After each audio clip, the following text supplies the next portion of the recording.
Përse ishte ky rezultat ndalemi fillimisht te koalicioni juaj djathas për zhvillim? Rezultati flet vetë. Tepër ta komentosh. Ishte një mos arritje e gjitha atyre pritshmërive tona, me thonë drejtën. Arsyet janë nga më të ndryshme.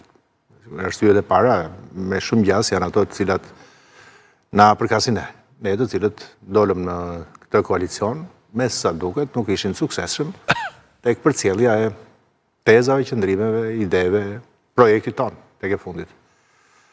Palën më njanë edhe gjitha pengesat, cila një sistem zgjedhor në Shqipëri i paraqet në mënyrë sistematike, me thënë drejtën. Nga pabarazia në menaxhim, në administrim, pabarazit mediatike, financiare, po doni ju, e me radhë. Ky është rezultati dhe duhet ta pranoj. Duhet ta lexoj. Mbi të gjitha është e rëndësishme ta lexosh rezultatin edhe të nxjerrësh to konkluzione. Sigurisht pak kohë ka kaluar.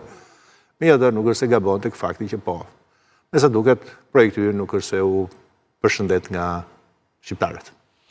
Projekti juaj politik do të vijojë Alibe djathasimi 112. Pra do të vijoni pavarësisht rezultatit. Që në momentin kur është krijuar prej jo shumë kohësh, ndoshta edhe kjo mund të ketë qenë. Patjetër, besoj edhe kjo është një nga shkaqet, por sigurisht që projekti do të vazhdojë.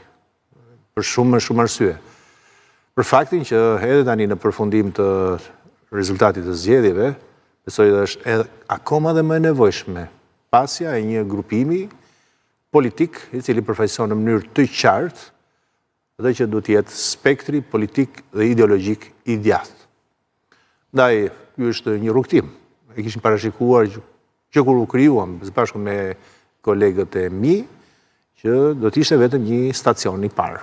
Të tjerë janë që mund ta çojnë, besoj që kështu është e udhës të ndodhë në këtë rast, të tjerë ata të cilët kanë edhe pasionin, kanë edhe aftësinë, kanë entuziazmin, pse jo, duhet ta pranojmë këtë, kanë entuziazmin për ta çuar përpara këtë projekt. Alibe, ndalem pak edhe tek pjesa tjetër e rëndësishme e ekipit tuaj, një rezultat jo i mirë edhe për zotin Shej. Po atë si e lexoni? Po, kemi qenë në të njëjtën varg, nuk është se mund ta ndajmë.